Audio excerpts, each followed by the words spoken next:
right, we're ready. It's now 4:34 and I am 4 minutes late, but we will start the open session to hear public comments before closed session. Roll call. Councilmember Brown, Here. Councilmember Jimenez, Presente. Councilmember Robinson, Here. Councilmember Wilson, Here. Vice Mayor Zepeda, Here. Mayor Martinez, Here. and Councilmember Bana is absent. During closed session, the council will discuss the following items. Item C1, Public Employee Performance Evaluation. Titles include City Clerk and City Attorney. Item C2, Conference with Labor Negotiators. Agency Representatives Sharon Taylor, Jack Hughes, and Lisa Charbonnet. Employee organizations include SEIU Local 1021 full-time and part-time units, IFPTE Local 21 mid-level management and executive management units, Richmond Police Officers Association, Richmond Police Management Association, IAFF Local 188, and Richmond Fire Management Association. Item C3 is conference with legal counsel, existing litigation, City of Richmond versus Riggers Loft Wine Company. Item C4 is conference with legal counsel, anticipated litigation, is a significant exposure to litigation. There's one case. We have one request to address the council. Okay. Open forum. So Comments. good, yeah. Okay. Okay, so now, State your name. okay, so my name is Cordell Henley, and I'm a Richmond resident. So for the first three items, so I think the city clerk has done a wonderful job. She will make sure that these agendas get posted in a timely manner. So when you go into closed session, think of all the hard work that she has put in, as well as for the city attorney. He will make sure that this council is setting some priorities for the new year, 2025. And then the labor negotiations, we need to get this resolved because our unions have worked tirelessly to make our city look great. And then finally, City of Richmond versus Riggers Law, I have spoken with the owners myself, and they do an amazing job. They bring in revenue into the city. So when y'all go in there, think about Riggers Law. Think about what they have done for Richmond. Because without them, there won't be no money. So think about that.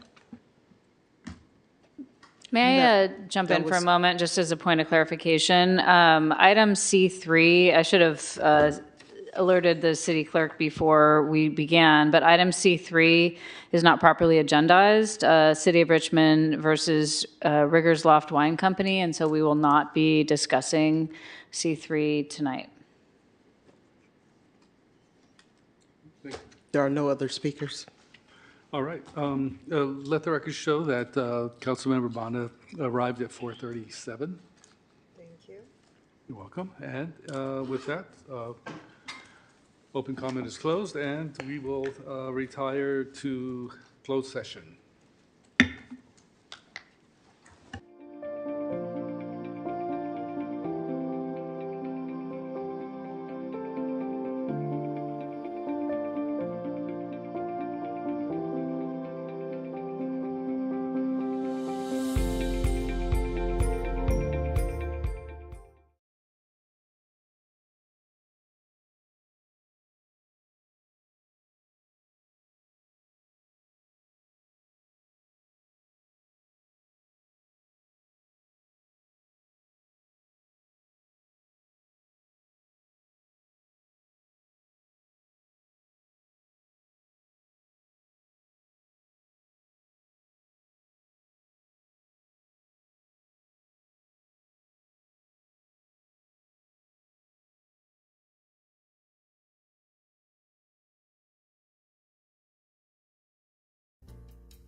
All right.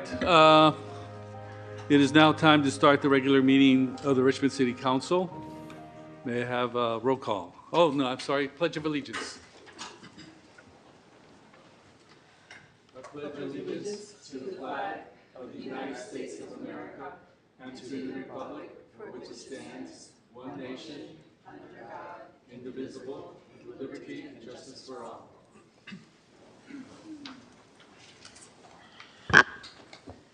Indivisible. Roll call.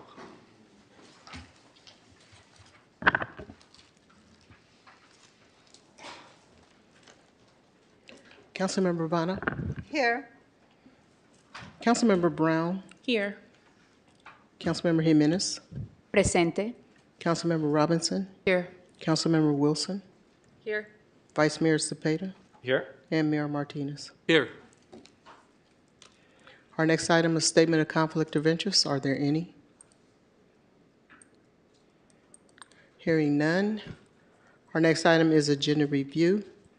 And items 01 and 02 under budget session were inadvertently listed under budget session and should be moved to consent calendar.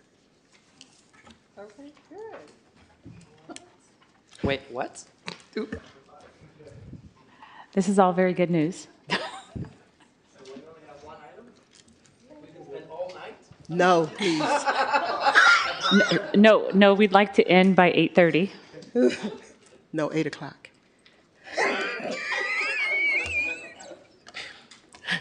Anything else under agenda review? That's it?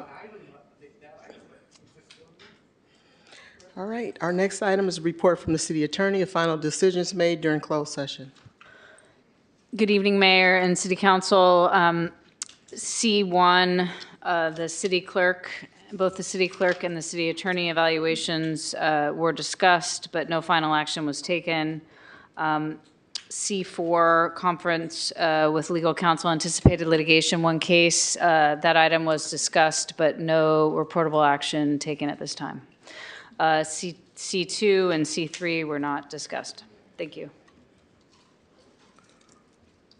Our next item is a report from the city manager.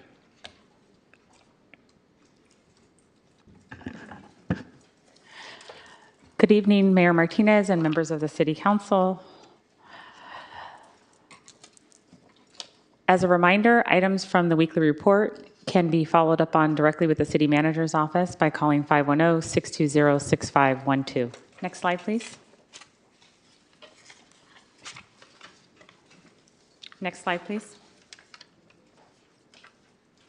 I would like to acknowledge the Richmond Neighborhood Coordinating Council and their acknowledgements of members of our community that have been long-serving neighborhood council presidents for their dedication and leadership.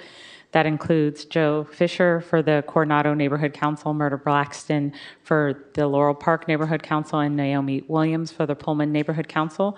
They were recognized for their commitment to their respective communities, and in this event was held in honor of Black History Month to highlight their invaluable contributions to Richmond's neighborhoods.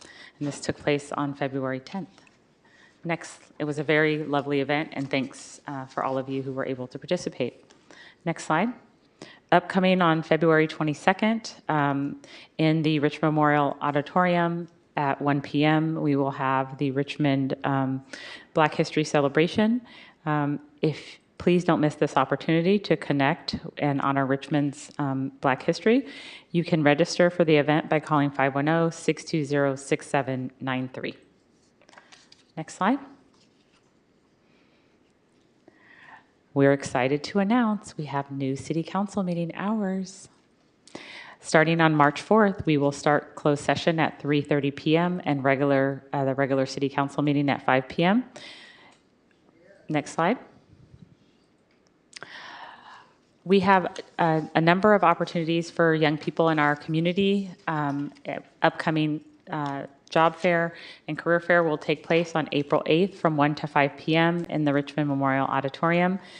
This program is being hosted by our Employment and Training Department, Youth Works Division. It's an opportunity if you're looking for a job or explore additional career paths or make new connections regarding additional job opportunities. Please come join us again on Tuesday, April 8th from 1 to 5 p.m. in the Memorial Auditorium. Next slide. There's also another opportunity for Richmond youth that are, if you're interested in working with BART, there's summer internships available. You must apply by February 28th, and it's for ages of young people between the ages of 16 and 24. If you have any questions, please call 510-412-2040. Again, 510-412-2040.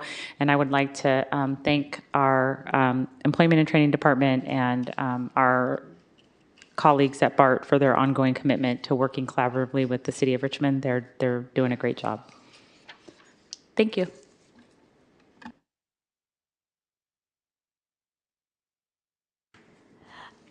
Thank you, City Manager. I just got notice that there was a big fire at Chevron that is now under control, but I would like to have more information, especially for the community. Yes, Because they are I was testing. alerted that there was a level 0 is what I have so far that I received at 6:30 p.m. So I will follow up with the fire chief and we'll provide an update to the council. Thank you. Our next item is open forum. An open forum is an opportunity to give comments to the council on items that remain on the consent calendar or items that are not on the agenda. Limited to 2 minutes. Please keep your comments respectful. If there's anyone that's joining us online that would like to address the council under open forum, please raise your hand at this time. We have 11 in-person speakers, and then we'll move to the online speakers. Speakers are Cordell Handler, Patricia Perez, Rick Perez, Mary Stewart, Jose Luis Gonzalez, Patricia Rodriguez, Irania De La Mora, Jonas Julin, Clarita Griffin, Jamin Purcell, and Don Gosney. Okay. So, good evening, Mayor Martinez, Council. I am Cordell Handler, and I have two agenda requests to bring forward to you. So, one is to bring back the item of street traffic calming, because I get a lot of concerns from residents, and they're getting sick and tired of people doing donuts in our communities. It's ridiculous. I can't even go out there to enjoy the scenery without hearing their sound. It drives me insane. You got parents with small children, they have to like walk through there, and they say they don't want to see that. So I'm hoping that will be put on the next agenda. Second item is, let's see, if you recall at the last meeting when you approved the contract for Richmond Renaissance to beautify our businesses, they need to be at the table as well, because once again, I looked at the businesses from the outside. People are not spending money inside. So if you want to shop local, yeah, they need to be something like, brighter colors. Like if you want people to come in bringing some money, it needs to be beautified, the building that is. So because if I'm a consumer, I will not spend my money on a business that is like in poor condition. We need to work together. So I will make sure that these businesses deserve this beautification project, because if you want some money to come into this city, they need to do just that. So I got plenty more to say, and that's all I have to say. And Patricia, it's all yours. Patricia Perez.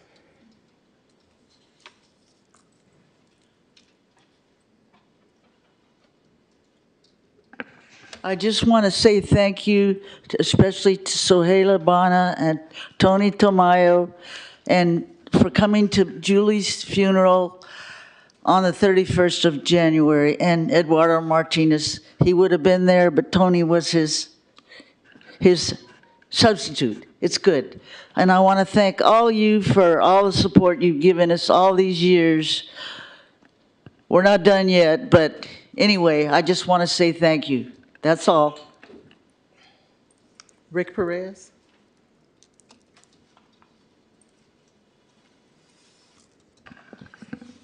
I too want to echo my mom's words. Thank you guys all, especially Sohaila for railroading this forward and making it happen before my wife passed. And I'm sure it absolutely put a smile on her face to be able to witness that. And the street name change and everything, you know. So, you know, thank all you guys. And it's, I'm very appreciative that you guys sent representatives to her funeral. It just makes, you know, me feel you guys are paying attention. So, like my mom said, we're not done yet, but still, we, again, we're very appreciative. All right, so I don't want to ramble on. Thank you. Mary Stewart, followed by Jose Luis Gonzalez.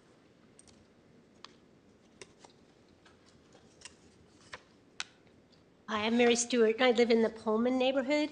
And my neighbor, Patricia Rodriguez, and her husband and their family have been struggling with the planning department and the building department when they did their build and they got signed off on everything for an ADU that they built. She's a general contractor. They were told by the building department that, oh, after all, you need to put in a separate electric meter. Then she started trying to contact people there and saying, why are you doing for $3,500 extra? When it was all done, after everything else had been signed off. Then she contacted PG&E, and PG&E said, no, that's not true. So she went back to the building people, and they had another meeting. But in some, and they will come up and speak some more to this, in some, the planning department didn't provide any official regulation. There is no regulation about that at all. But it's almost like extortion to say, oh, by the way, you've got to spend this extra $3,500 at the end when it's all done. The building inspections department didn't provide any of that. And the question is there any official regulation that mandates a separate electrical meter for an ADU? They sent her to PG&E, and PG&E said, no, there isn't. So that's essentially my part of it. And then there's other neighbors that are going to be following me. Thank you. Jose Luis Gonzalez, followed by Patricia Rodriguez.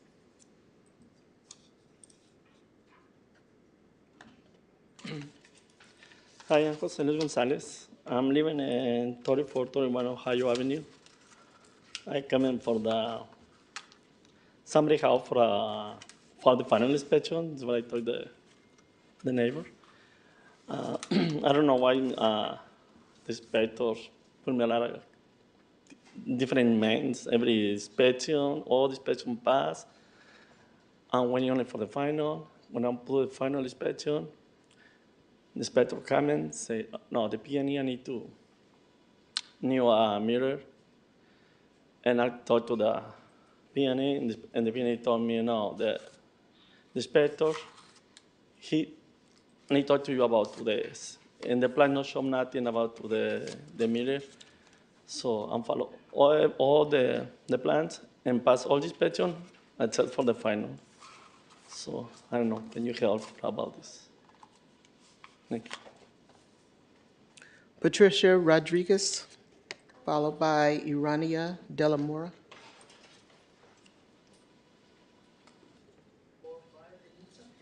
Hello, my name is Patricia Rodriguez. I'm a homeowner and a general contractor too, with business license here in Richmond and many other cities in the Bay Area.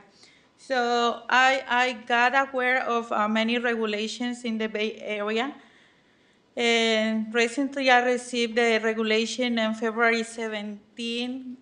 Oakland gonna be asking for a letter from PG&E for any new building or any remodelation. So then in my ADU located in 3431 Ohio Avenue, they keep asking me for a new electrical meter, and building department don't give me any official document where the regulation is started stated or when it started. I asked Mr. Leonard Williams many times.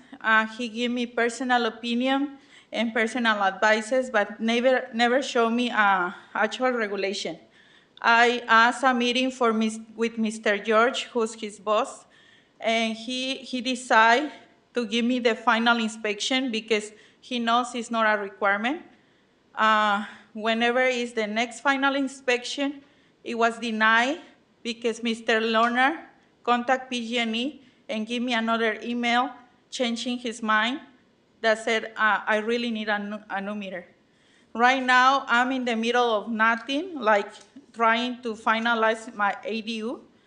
And as a contractor, I see this is a very bad for City of Richmond because people are building without building permits.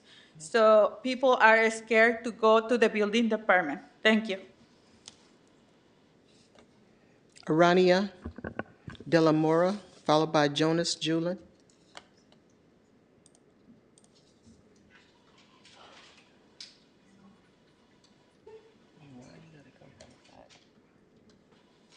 Hello, everybody. Can you hear me? Oh. Hello. Hello, City of Richmond Council and City of Richmond residents. I hope to use this platform in an attempt to promote myself as a musician. I work with a gentleman, Mr. Tim Stiles, currently, and he has been a great help for me to conquer my inexperience with singing and speaking in front of large crowds. We are currently looking for venues to perform in. If anyone has a venue of interest, please contact me, Irani De La Mora. I live in Richmond. I'm very easy to find. I do that on purpose. And then also, you can also contact us on tim.mstyles@gmail.com or tstylesmusic2. And we both sing and songs from the 50s, 70s, and 80s, and he plays the saxophone. Yes. And then also, I also want to take a moment to promote my book, Justice Noir. This is in French. It is a historical fictional book relating to the 1791 revolution in Haiti. So it's finished, and this book was inspired greatly by two real historical figures, Alexander Dumas Davy de la Pelletier, author of The Three Musketeers, and Bernot Joseph, soldier in the American Revolution. No, Bernot Joseph Andre Regard, soldier in the American Revolution. And I am currently looking for a publishing company willing to work with me. So if anyone knows a publishing company in Richmond that is willing to make copies, and then we work by sale, I'd be happy. And also, if anyone's interested in reading some pages in my book, I'd be happy to show you if you're interested in helping be a sponsor for my book. It's a very good book, very well written, if you want to read it. All right, thank you so much. I appreciate all of you. Thank you. Oh, and I have my pamphlet. Actually, I have 12 seconds. Let me see if I can show you the pamphlet. Let me stop. Oh, so here's the pamphlet for Mr. Tim Stiles, if you can see it. So it's like him singing, and then here's all our contact information. You can see it. Yeah. Okay, very good. Thank you so much. Okay, have a nice meeting. Hope you guys finish at 8. Jonas Julin, followed by Clarita Griffin.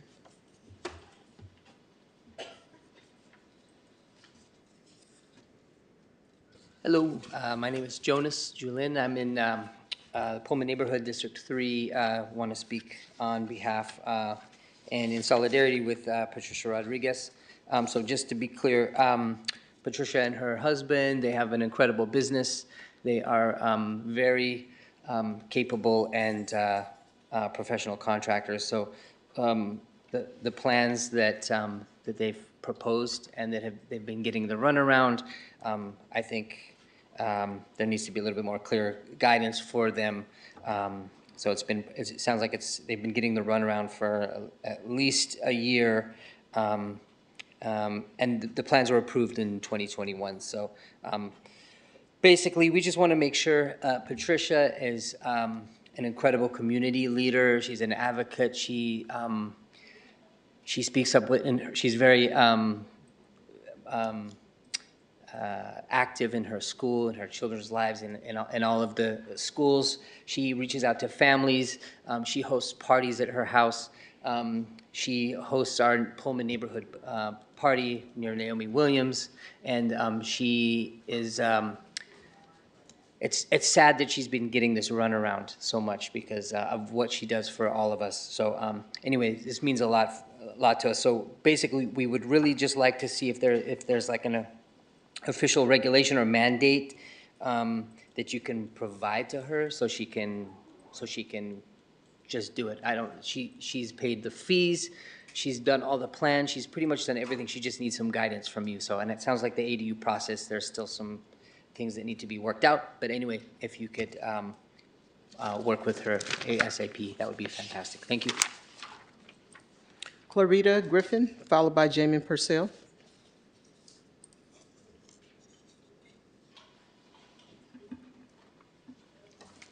Hello, everyone. My name is Clarita Griffin, and I'm from the Pullman Neighborhood Council and also District 3. And I, too, am, as my sweatshirt says, solidarity for my dear neighbors located at 3431 Ohio Avenue, Patricia Rodriguez and her husband. From what you've heard, it sounds like they pursued in living the American dream. And right now, unfortunately, they're experiencing the American nightmare as they've been in compliance with everything that the city of Richmond has asked. And we are questioning where is the code related to them, related to the city now requiring a separate electrical meter for the ADU. We believe that you guys will do the right thing in getting this clarified. We want this to go away so that she could pass her final inspection. So again, I'm here in solidarity of my neighbor because if she's affected, then we're all affected, and it seems like there's just problems with the left hand talking to the right hand. So thank you all for your time. Jamin Purcell, followed by Don Gosney.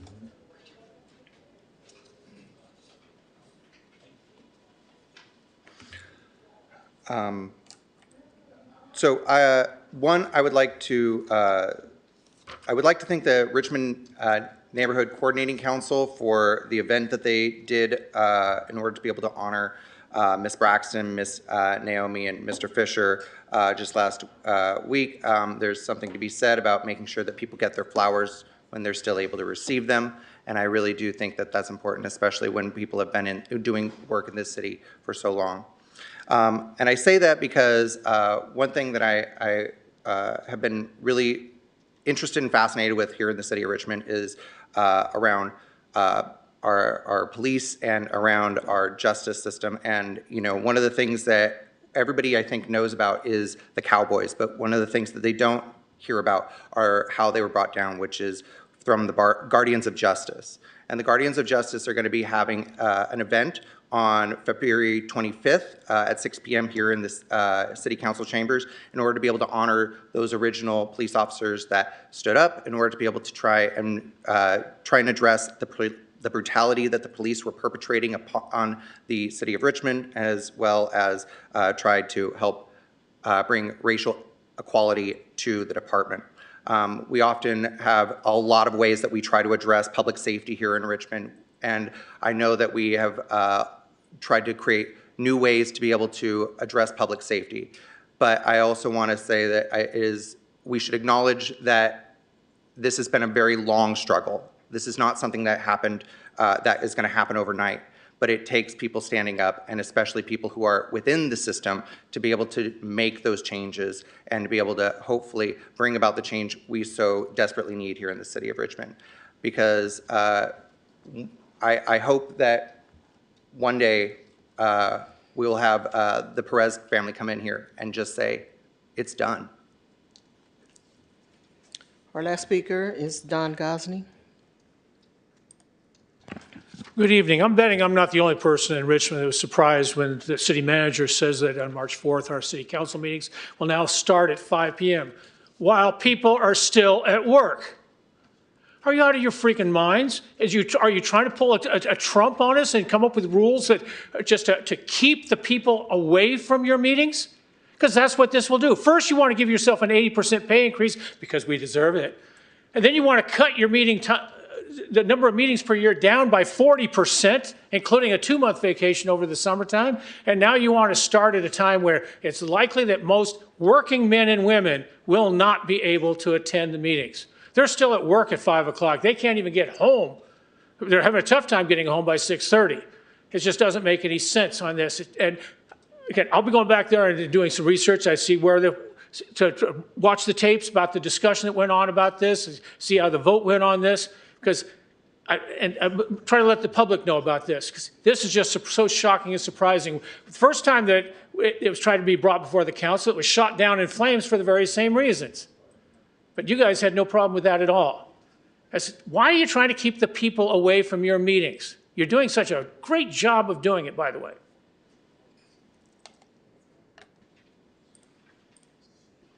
That was our last in-person speaker. Now we'll move to the online speakers. There are 2 speakers, Terry Hint and Michael Fitzhugh. You will each have 2 minutes to address the council. You may begin. Terry?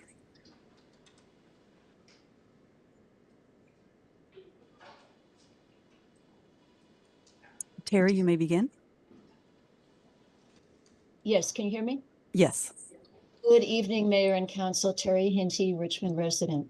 I'm calling to follow up on my remarks about fireworks from several weeks ago, this time to highlight the environmental harms caused by illegal fireworks. The main ingredient in fireworks is gunpowder. When combined with mineral elements, heavy metals, and other toxins, color is added to these explosions. Various metal compounds create the colors we see up in the air, such as strontium, red, aluminum, white, and copper, blue. Another metal compound, cadmium, is used as a universal colorant. Cadmium is a known human carcinogen. After the fireworks explode, where do all these chemicals go? The combustion releases a host of contaminants that affect air quality and can contribute to climate change, including carbon dioxide, carbon monoxide, nitrogen, sulfur dioxide, and particulate matter. Fireworks can also contribute to microplastic pollution in water. Particulate matter from fireworks can land on soil and water, altering nutrients in the soil with severe consequences on ecosystems. Fireworks in Richmond is a year-round problem. Just last night, as I was sitting on my couch, I looked up to see red bombs bursting in air out my window as my dog started frantically barking in a panic. You call yourselves environmentalists, but selectively so. You could do something to mitigate these particular harms. You could revisit the proposals brought by staff in November 2021, which you rejected at the time, offering instead a half-dozen bland suggestions that went nowhere. If you're not part of the solution, you're part of the problem. I yield my time. Thank you. The next speaker is Michael Fitzhugh.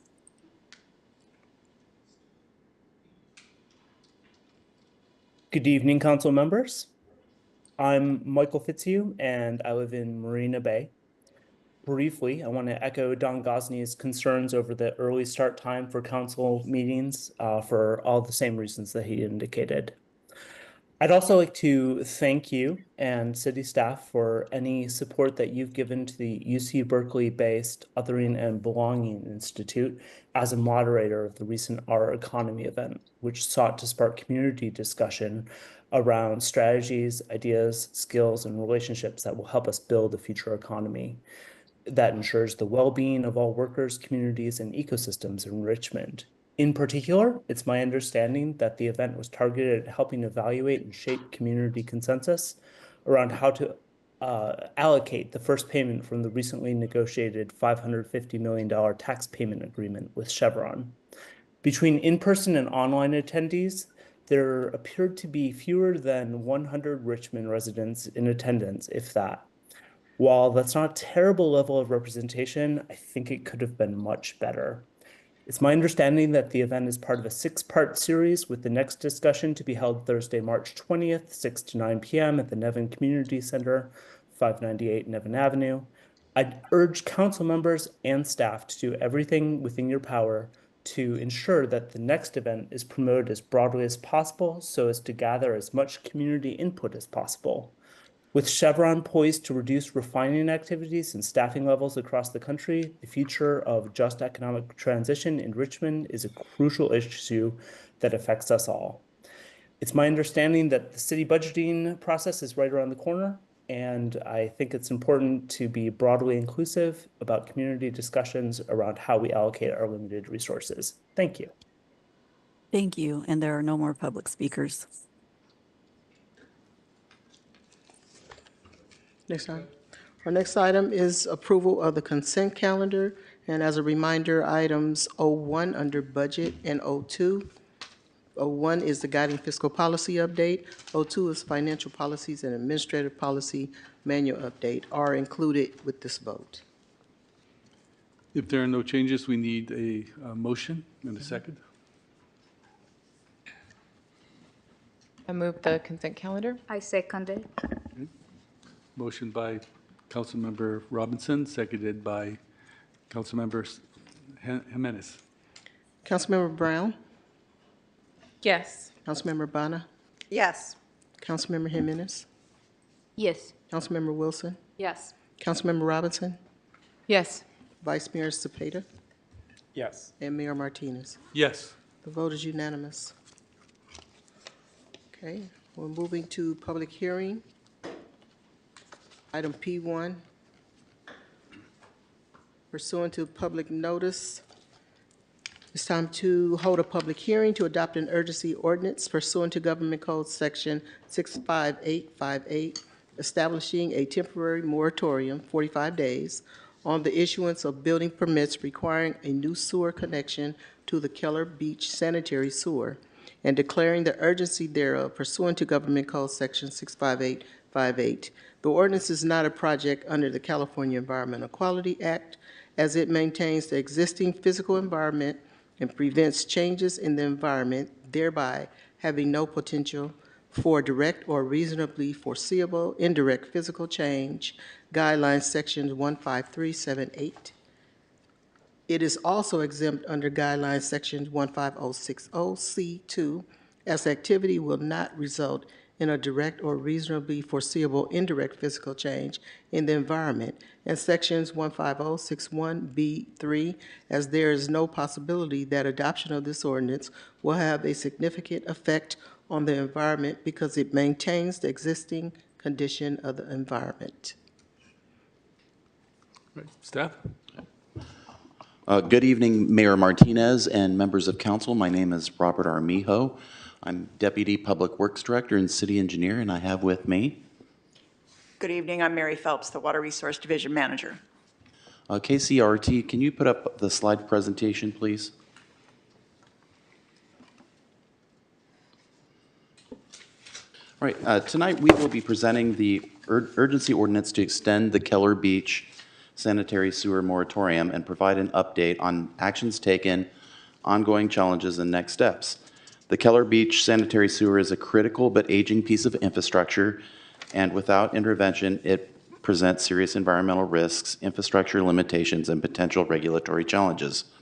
Our goal tonight is to discuss why the moratorium remains necessary, what solutions we are working towards, and how we are ensuring the community stays informed and engaged. Sorry. Next slide. So as basic project overview, the Keller Beach sanitary sewer line was installed around 1959, and it was installed along the beach area line of Keller Beach. That's hence the name Keller Beach Sanitary Sewer. It's very critical infrastructure has corroded over the years. It's made of cast iron and sealed in concrete, to where it doesn't leak. Baykeeper issued a settlement agreement against the city in 2002 to prevent sanitary sewer overflows as the city was non-compliant. We did not meet the goals of this Baykeeper settlement agreement, so the Baykeeper issued a second settlement agreement in 2018. Part of that settlement agreement was that the city had to condition assess every single sanitary sewer and force main in the sewer collection system of the Richmond Municipal Sewer District. This included the Keller Beach sanitary sewer line.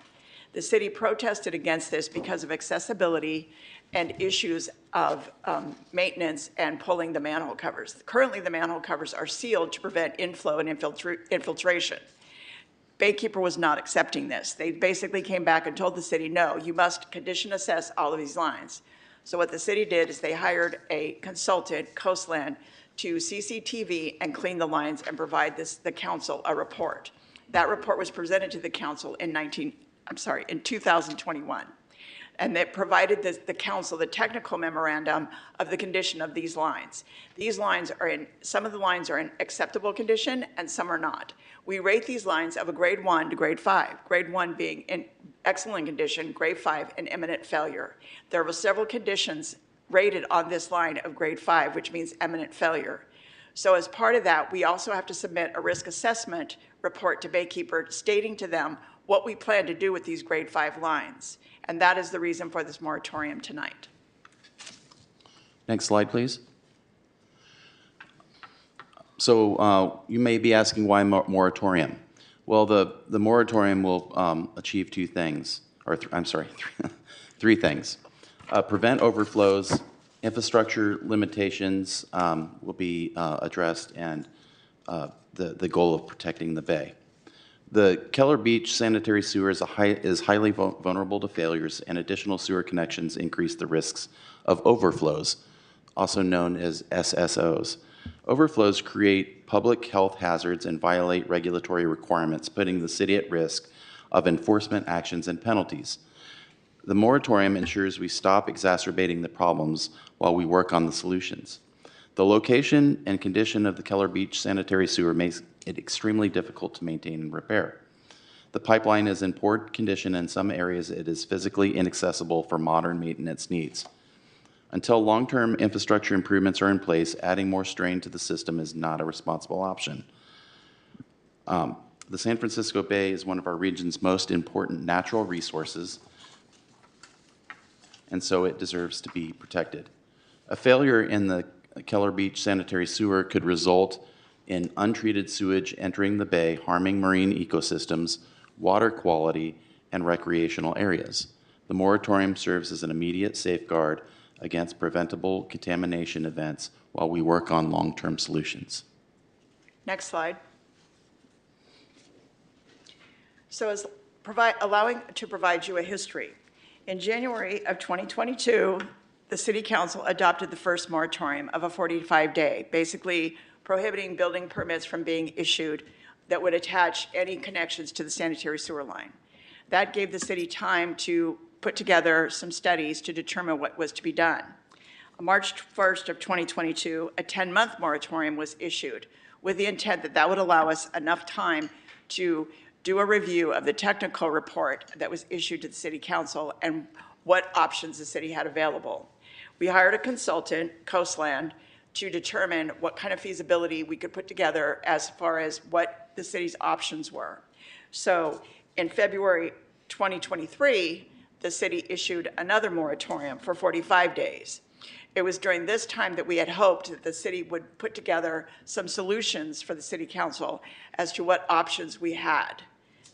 In April 4th of 2023, we then issued a 22-month and 15-day moratorium. This period, we had hoped that it would allow the city and the staff enough time to put together information to present to the City Council options with our consultant Coastland that would allow us to provide options of do we rehabilitate, repair, or relocate the sanitary sewer line.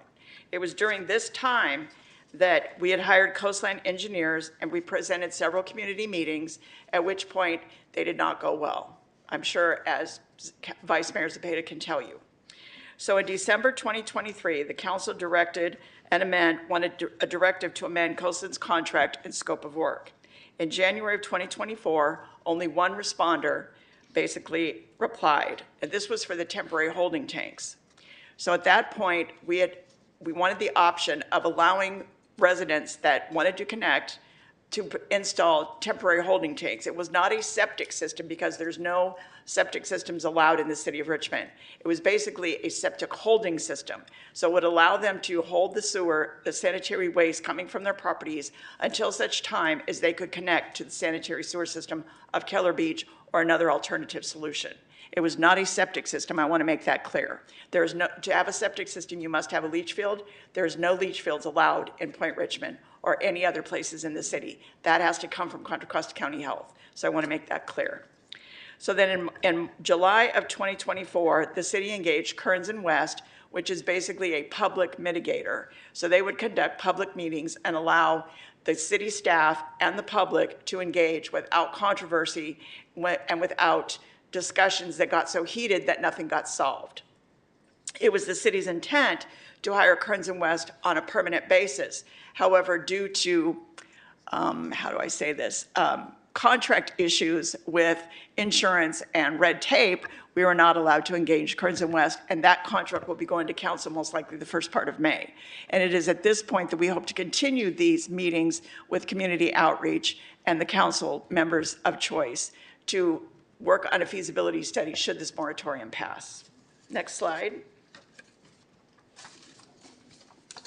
And just a quick correction, Kearns, we do anticipate the Kearns and West contract for the public facilitation to come to the next meeting on the consent calendar. So I think we've gotten through our contract issues on that. All right, so let's discuss next steps now that you kind of understand the challenges and the background of this particular project. There's basically three next steps: consultant selection, alternative solutions, and the final engineered solution.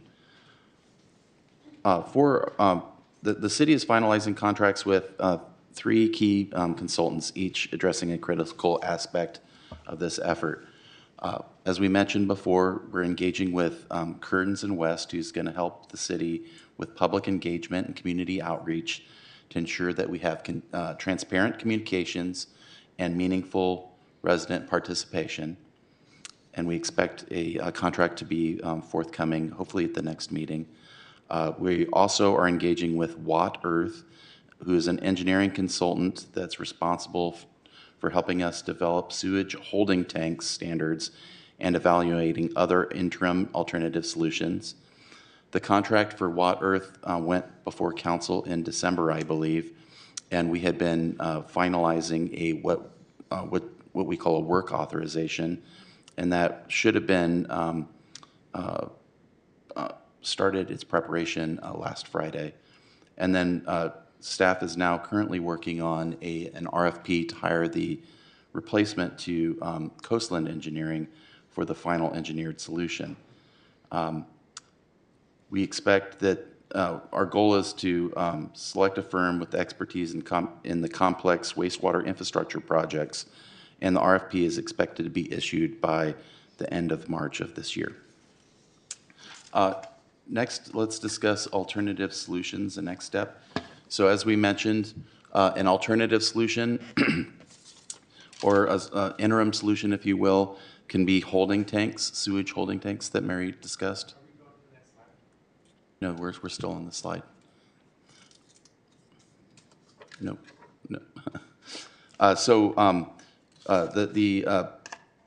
One of the interim solutions can be a sewage holding tank that would allow a developer to continue with their building plans while we're waiting on a final resolution to the Keller Beach sanitary sewer.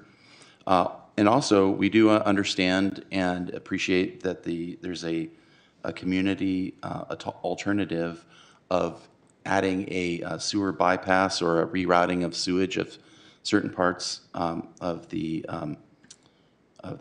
Point Richmond neighborhood.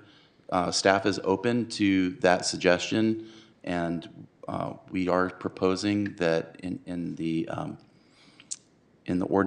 urgency ordinance that staff would come back with a work plan at the end of the 45-day period to explain to council what would be involved to review that alternative.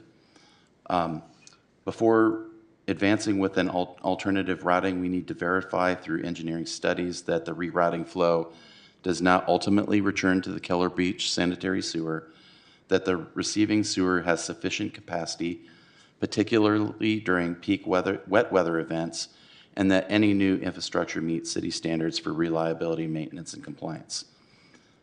Again, the city welcomes innovative community ideas, but we must assure that any solution is technically sound, environmentally responsible, and aligned with long-term wastewater management goals. And then finally, for the final engineered solution, under next steps. The city is actively working on developing a final engineered solution for the sanitary sewer. The effort will move forward in multiple phases: planning, design, permitting, and eventually construction. Given the complexity of replacing the aging sewer infrastructure in this sensitive coastal environment, the process will take multiple years to fully implement. The selection of final engineering consultant will be through an RFP process and will be a key milestone of this effort. The city is committed to advancing this work efficiently while ensuring long-term sustainability and environmental protection. Next slide, please. So as we mentioned before, the city's committed to open, transparent communication, and we did undergo a lengthy search process to find the appropriate consultant. Kearns and West was identified that will lead structured public outreach efforts. They're will help the city to ensure that residents receive timely updates, clear communication, and opportunities to participate in shaping solutions. I will note that we have done initial meetings between the community and this consultant, and they went well. The meetings were much more productive. To formalize this process, as I mentioned before, staff needs to present a contract for Kearns and West to the City Council. Currently, that's planned for February 25th or next week. Once approved, this will allow for the city to continue with our productive public meetings, stakeholder coordination, and transparent project updates. Community members can stay informed through regular updates, public meetings, and dedicated outreach efforts to ensure all voices are heard. We encourage active participation as we work towards solutions that prioritize environmental sustainability, public health, and responsible infrastructure planning. Next slide, please.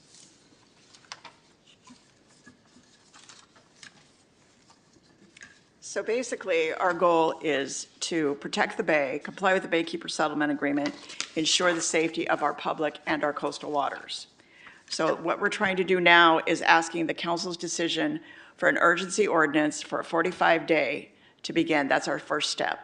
Our next step would be an extension request asking for the 22-month, 15-day extension, and then alternative workarounds and a final resolution.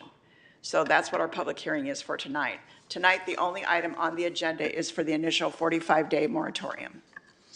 Any questions? Actually, it's time for the public hearing. So public hearing is open. Okay, thank you. We have one in-person speaker. If there's anyone joining us online that would like to address the council on this item, please raise your hand at this time. You will have 3 minutes to address the council. The in-person speaker is Norm Hatche.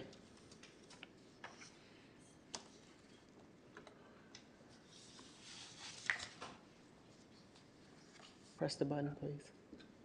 Press the red button. Press the button. The red button. Oh. There you go. Okay. Good evening, Mayor Martinez and council members. Norm Hanchey. I live at 726 Ocean Avenue. I've lived at that location. It's in the Keller Beach sewer service area since 1981. I'm a civil engineer, water and wastewater for the past 45 years. And I'm an avid swimmer in the bay. I'm very concerned about the Keller Beach sewer line. I put on a large open water swim event to fundraiser for the program at the Plunge. And I've been following and engaged as much as I can at meetings and communications on the Keller Beach sanitary sewer issue. 3 years ago, when the first moratorium was adopted, I supported that. I think that was the right thing to do. It was the most expedient thing. With that moratorium, the city published a map of the sewer system for the whole area. I got interested in that, and through that, I actually discovered that there are 50 to 60 houses that are connected to the Keller Beach sewer line now that can be easily rerouted with very simple manhole changes and gravity sewer lines to other sewer lines that drain, in one case directly to the Keller Beach lift station, and the other to the freeway side sewer system. These are odd sewer configurations because the housing and the sewers were developed before the sewer system in Richmond was fully built out. And these are changes that anyone can, they're not complicated, and they can be done fairly quickly as capital improvement projects by Public Works. The city became aware of this at a meeting last October. I presented it, and I thought there was a very positive response. And the meeting minutes reflected that the Public Works was going to meet and look into that. And that hasn't been done, and it's not mentioned in the staff report. And I am urging you to make that part of this urgency ordinance, this 40-day period, use that period for the Public Works Department to engage one of the 5 wastewater engineering consultants that they have on call, one of whom, Vivian Housen, is a longtime wastewater consultant to the city, familiar with one of the areas and probably the whole sewer system. So I've made some recommendations that you adopt the moratorium, but with the provision and the recognition that there are alternatives to the moratorium that can be studied and brought back to the council before the expiration of this 45-day Your time has expired, sir. And take appropriate action with Thank you. And that was our last in-person speaker. Do we have any online? Yes. Yes, the speakers are PRNC member Andrew Keating and Rod Satry. You will each have 3 minutes to speak. PRNC member, you may begin, and please state your name for the record. This is Rudy Garbelman. Can you hear me? Yes. Great.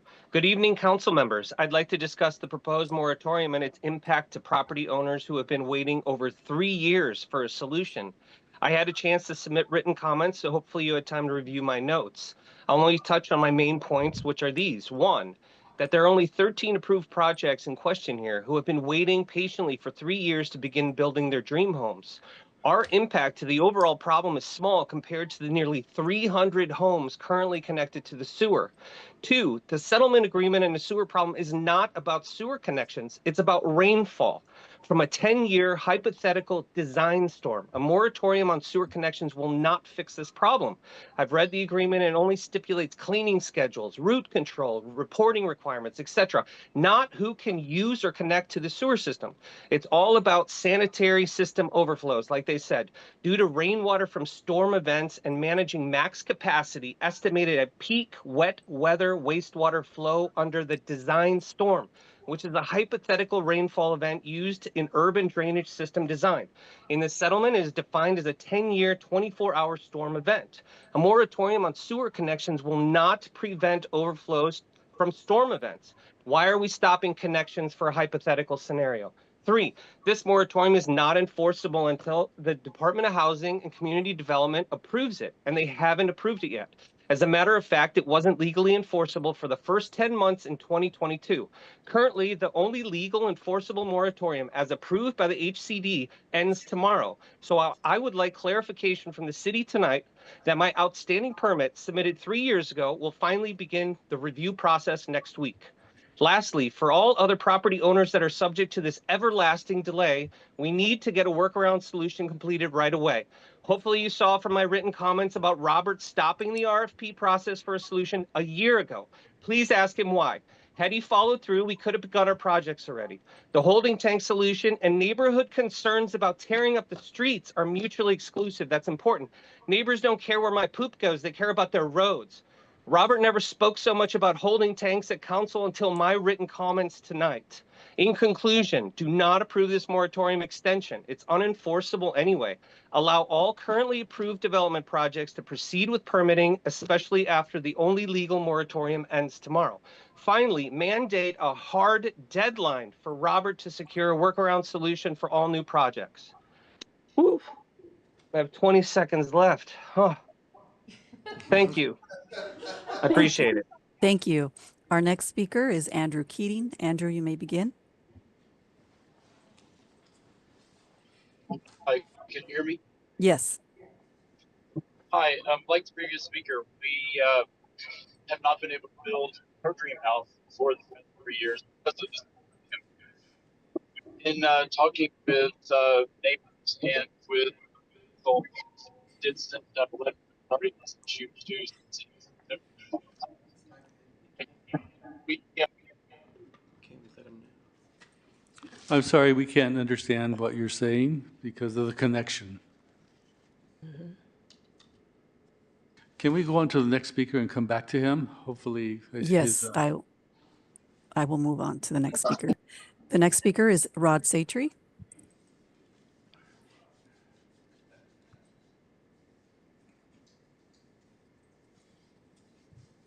Rod Satry, can you please unmute yourself? Rod Satry, can you hear me? Yes. Yes? Yes. Okay.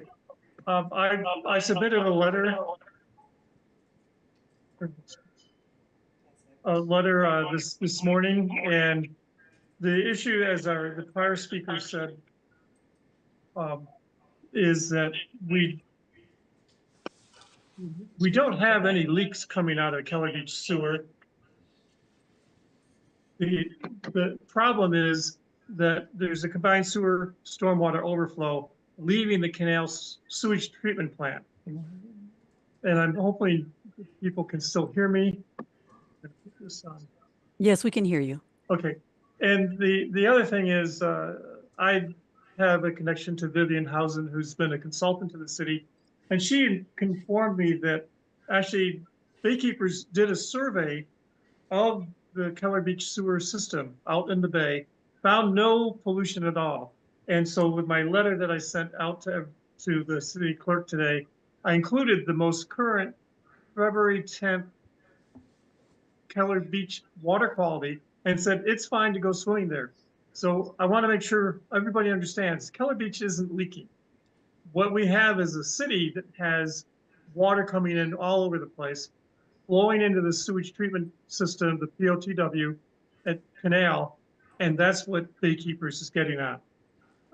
There are many ways to solving the problem. Coastline Engineering said the only thing you can do is build something in the street, because they said we can't envision anything else. There are ways, and the states and the EPA do allow submerged shoreline collection systems, because that makes the most sense. And I agree, there's a lot of people that would like to be able to build their houses. It is unconscionable that we're just saying, wait until you're old and die, and then we'll let you build your house. So we'll go with a 45-day moratorium. I have endorsed Norm Hansch's idea of going in and putting in 2 alternative routings, one at Marine, one at Bishop, that will unload 20% of the water going to Keller Beach sanitary sewer. And that should mitigate the issue from Baykeepers in that you haven't done anything. And it would be a heck of a lot cheaper. And the idea of fixing or replacing this sewer line can be done in a study. I don't believe that Coastal and the inspection ever even got through all the lines. And so it was a slapdash thing. And that's why, as Mary Phelps said, it didn't go so well when it got into community meeting with Coastline. Anyhow, thank you for your time and attention to this. Thank you. We will now go back to the previous speaker, Andrew Keating.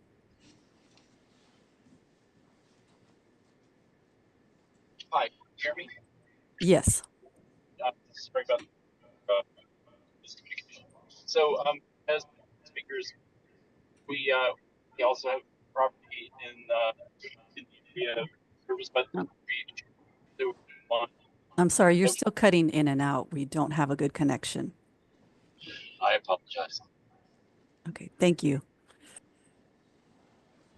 And that was our last speaker. Okay, I would request that that speaker send his comments in via email so that we can receive them and read them. So if you could please do that, we would appreciate it. Well, with that, the public hearing is now closed, and it is now time for clarification questions from staff. Do we have any? Clarification from staff? We ask, Of they staff. clarify of Oh, staff. perfect. Yes. So, yes, go ahead. Thank you so much for the presentation. I know that this is a big issue. I just wanted to understand the chronology of the progress. It says that in July 2022, the city contracted with Coastland Engineers. And then, what happened in this time? Because it's kind of like 2 years or more until they withdrew from the contract.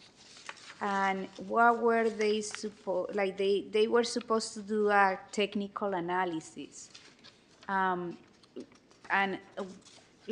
you mentioned that there were some community meetings, but they were the ones doing the technical analysis. So at that time, what was the plan that the city have to do the community engagement? And just kind of clarify, because it's 2 years, having a consultant trying to put together a plan that now we don't have. So that's a good question, Councilmember Jimenez. So the Coastland was contracted. They began work. We were asked to provide an update to the community, which we did. So we scheduled a meeting in March of 2023 that was facilitated by a council member, and Public Works staff was there, as well as our consultant Coastland. So we had a discussion.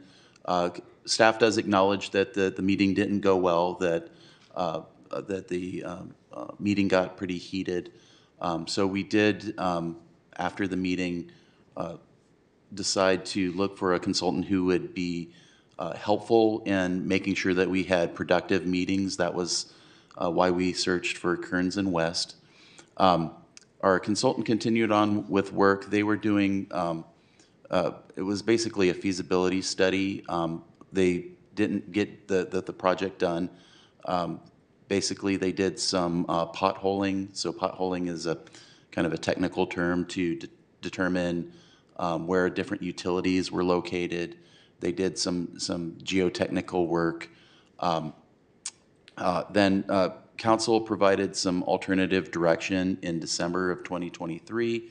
Staff requested, we immediately requested Coastland to provide us a proposal to address the out-of-scope work, which basically the directive from council was twofold, was to consider all alternatives, as well as to have some peer review work done. So we did ask them for a change in scope proposal. We were expecting that. We followed up with them in around March, and then instead what Coastland did was tell us that they wish to dissolve the contractual relationship with the city. Why? Why they decided to do that, and who was following and staffing that to follow up and to outdate? I just wanted to understand why, 2 years, and we have this engineer firm, and they didn't produce anything. When did they start work? They started working in November 2021, and then that's when we put in the requirement for the holding tank. So they withdrew. This is when we wanted to end the contract, and then that's when they withdrew. Okay. fair enough. I'm sorry, I was conferring with a colleague over the timeline. The cited reasons in their letter boil down to that they were just concerned with the difficulty in communications. I think they were referring to how the meeting went, and just the lack of, they felt like that they wouldn't be able to provide a good service to the city because of the kind of the distrust that was built. So they just thought the city would be better off finding another consultant to help them finish with the city to find a different consultant for us to be able to complete the project.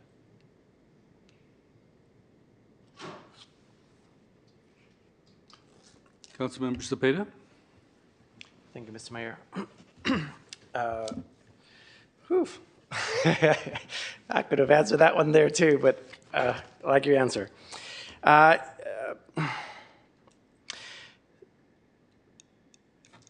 The solution that the community is proposing at this time, which is to move about 50 to 60, and I understand it's not something that we can do in 45 days, but from your comments, it sounds like it's something that we can at least start looking into and working towards, and hopefully, if it is a viable solution, that we might be able to do it. It might be less expensive, and it's going to be faster. It's 20% of the load, approximately.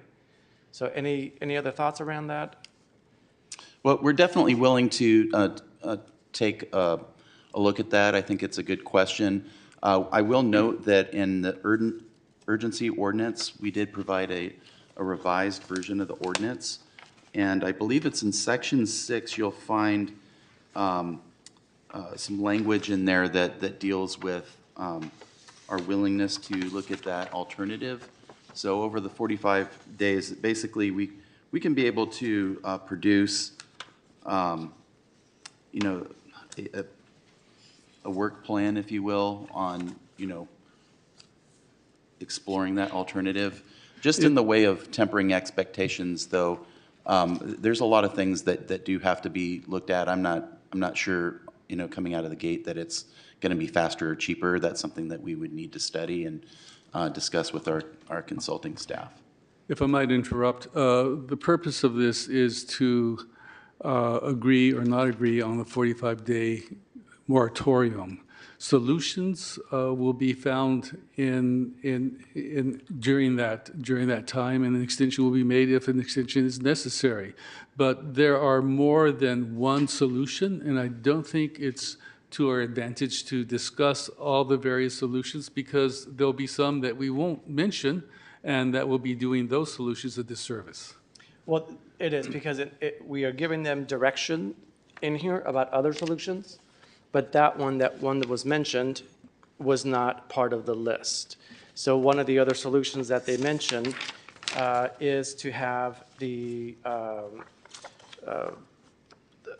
connections over the temporary holding tanks, for example. That's listed in here. So staff has already done the great work of looking at possible options. Can you show me where that's at? Yep, it's in one of these pages, one of these sections here.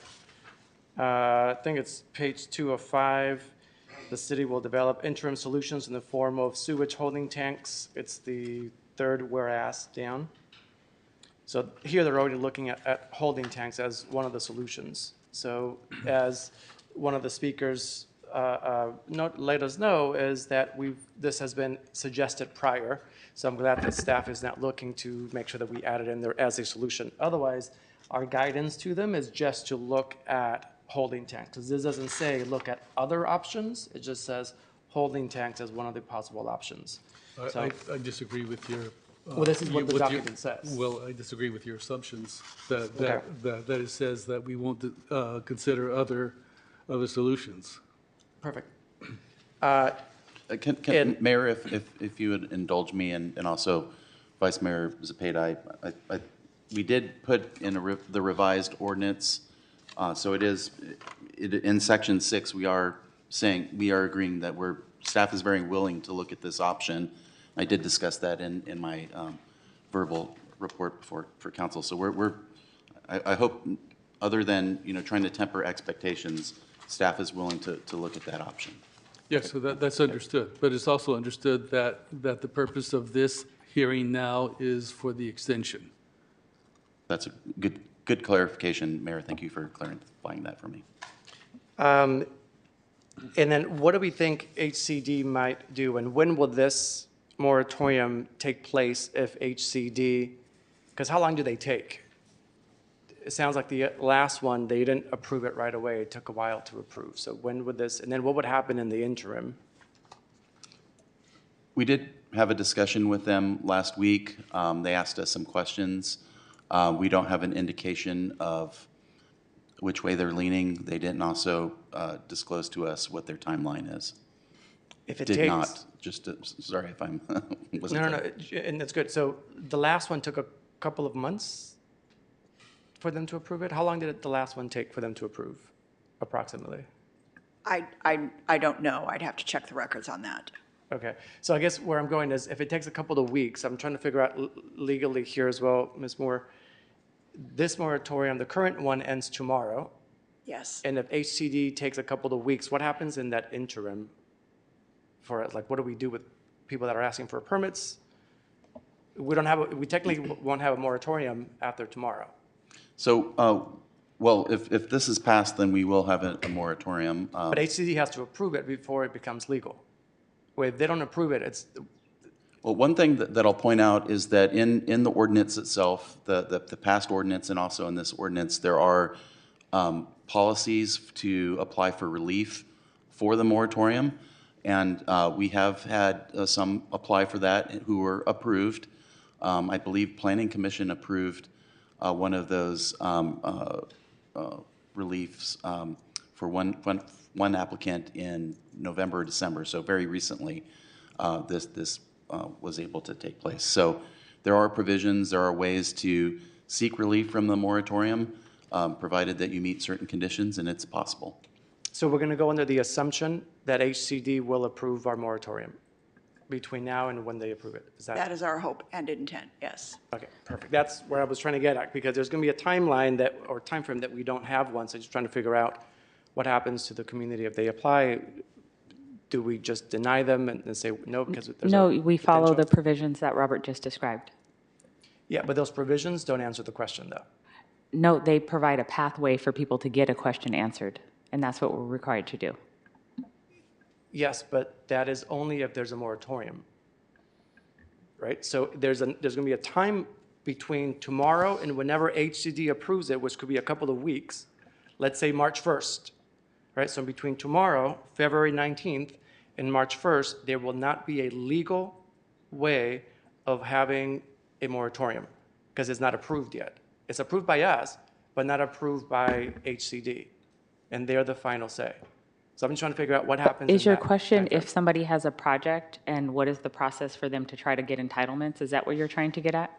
Yeah, in between that there, like Okay, we're going to so just if say, that's the please hold. so they would submit an application like any other project would in that interim period, and it would be processed? Perfect, because there's no moratorium between now and when they do it. Thank you. I think it's, the nuances are important here. So so the latter part of what you're saying, what I would say is that a person could submit an application and it will be processed. Perfect, thank you, thank you. And then can you remind me, we are hiring a new consultant as of when to replace Coastland? We're putting together the RFP currently, and we will release it hopefully in the next week or two for just to set expectations. We hope that we can release it by the end of March, but I think we can get it done sooner than that. And then will that also will it be telling them that they need to look at 3 different options as not just moving the line up, but that they have to look at replacing in place? We'll use council's previous direction on what options to consider. Well, it's because it wasn't very clear, which is why, one of the reasons why Coastland left us. When I spoke to their CEO, they saw that it wasn't very clear in the contract. And not you guys, I just think they didn't read it. So I just want to make sure that we clarify a little bit extra for whoever's looking at this, because they misread it And I think that's, to Councilmember Jimenez's question, I think that's one of the reasons they weren't expecting the additional work, is my assumption. So no more questions for now. Is there no more questions from? Councilmember Bana? Thank you. Thank you. Some quick questions. So I'm confused why it has taken so long, but I just wanted to ask. Norm said that he had a solution and was expecting the city engineers to talk to him. Was there a reason why it did not happen? I believe we have discussed the rerouting option. If that's what we're talking about, I believe I've responded verbally and in writing to this on different occasions. My comment has been that it lacks, it's a great, 30,000 feet above the ground solution, but in order to do an engineering analysis, we need a very specific proposal to evaluate. We don't have that currently. I mean, we're willing to look at that. If staff needs to take the lead and come up with a very specific rerouting option that we could have a consultant review, we'll do that. But there's been no specific proposal put before us that we have to like hand over to a consultant and say, hey, look at this specific proposal. I see. So this, I assume you're going to have a meeting with the community because from what I hear, it's not just wishful thinking. They have some expertise and community outreach. So you would come up with an outline of a solution, or it's the consultant after RFP that has to listen to that? Yeah, well, like I said, we'll need to get just a specific routing of a pipeline that they're desiring to see. What specific route are we going to take? Where does it start? Where does it end? Where's the receiving sewer at? So that can be evaluated. But we haven't seen that specific proposal presented yet. Oh, okay. So you asked them, but they didn't bring it to you. Okay. All right. Thank you. Councilmember Wilson? If I understood it correctly, if the city council approves a 45-day moratorium and that HCD goes ahead and validates that moratorium, there's a process through which, some of the homeowners who were, or potential home builders who were commenting tonight, there's a process through which they can seek to have an exception made for their properties and be allowed to go ahead with building. Did I understand that correctly from the presentation? Yes, that's correct. So there is a process to seek relief from the moratorium, and it's outlined in the current moratorium and also in the one that's being proposed. Okay, so seek relief from the moratorium. And so and just in addition to it being in the ordinance, could you just briefly describe what a person would do? Who do they talk to about seeking relief from the moratorium? Like how do they start that process if they're interested? They can express their interest. For the one that was just recently proposed, they expressed their interest to the planners in the community development department. We worked collaboratively in engineering with the planners to evaluate the proposal, and we did grant them relief. They met the person who applied for that did meet the criteria noted in the relief provision, and they were granted that through a decision by the Planning Commission ultimately. Okay, and then my last question is, and the folks in the planning department who would be interacting with these potential residents they're aware, they will be made aware of this moratorium and the relief provision goes into effect? That is correct. We've been working collaboratively with the Community Development Department. Lena Velasco, our director, we've been working very closely with her on the drafting of this ordinance and the staff report, and working with HCD also on getting their approval of this moratorium. Okay, thank you. Any other questions? The Councilmember Robinson? Just a quick clarification. I think I might have heard this wrong, but it sounds like when we did the first moratorium, did we have HCD's approval yet or not? No. did it come after we did the first moratorium? The first moratorium back in 2022, no, we did not have that, and that was an issue. Right. So we didn't realize when we did the first moratorium that HCD approval was required. So it was, when we did the second one, we received HCD approval. Mm-hmm. So the first time we did it, we moved forward and and then it was kind of, we got it afterwards. That's correct. And what was the legal impact of that? I'm not aware of any, just that we kind of flubbed on getting HCD approval. Mm-hmm. And we did apply for approval for this moratorium beforehand. We just haven't Yes. received it. Yes. At this time. Is there any kind of, anything legally we should know about the order of operations here? Yeah, I think if the council tonight approves the 45-day moratorium, that tomorrow that approval will be transmitted to HCD and communicated that you all approved the 45-day moratorium, and I think that's important next step for the HCD to see that approval. So would the 45 days begin at the time that HCD approves? I think that's correct, because you can't, the moratorium can't go into effect until the HCD approves it. Okay. Yes, go ahead. Yes, so thank you for that. So bringing it to the 45 days does not go into effect until HCD approves. Are we accepting applications just on formality and without the intent of actually acting on them?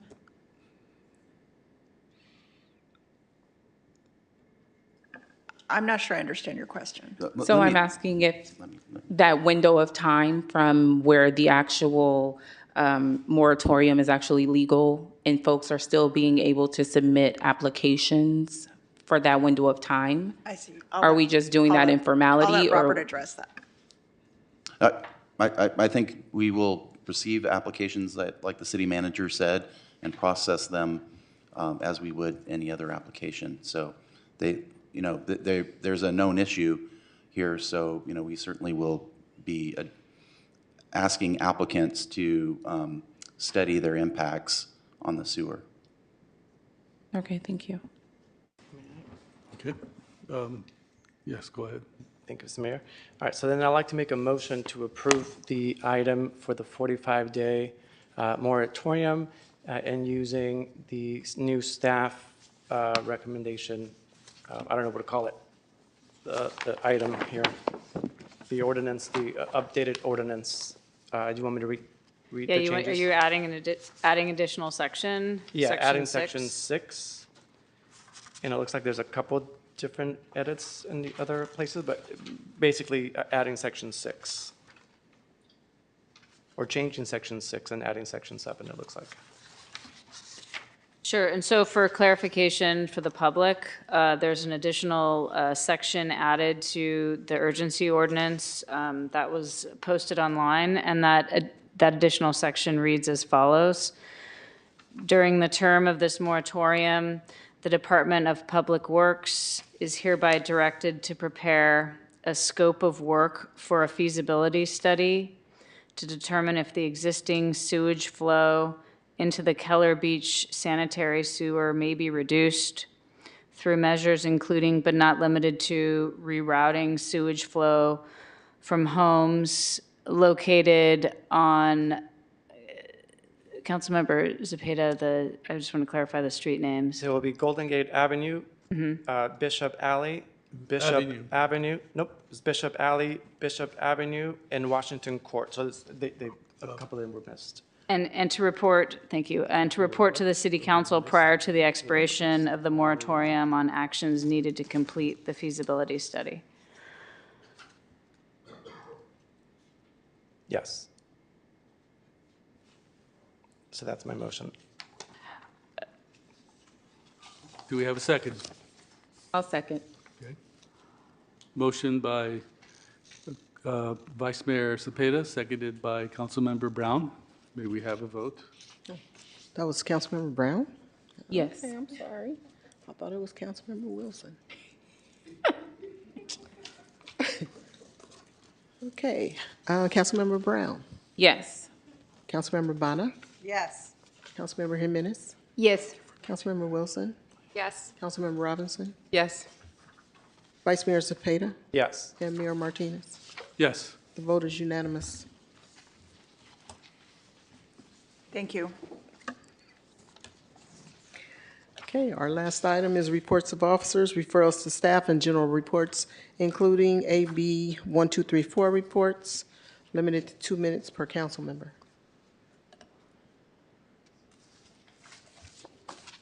Any reports? Yes, Councilmember Bonham?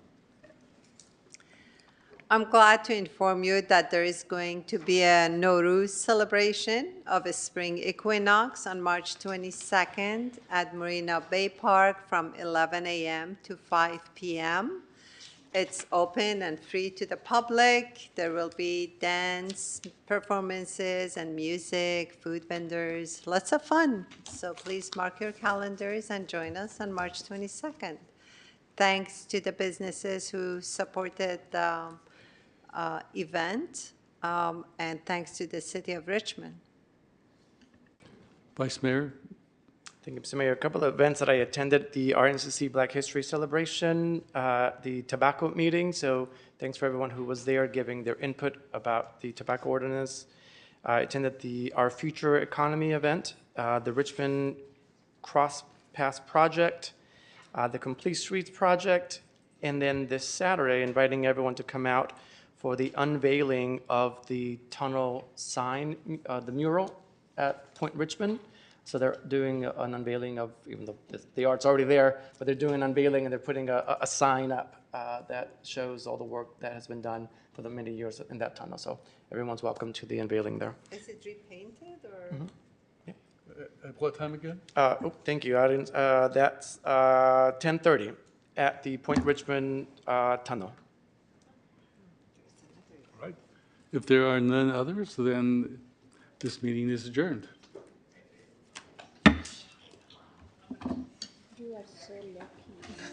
Congratulations.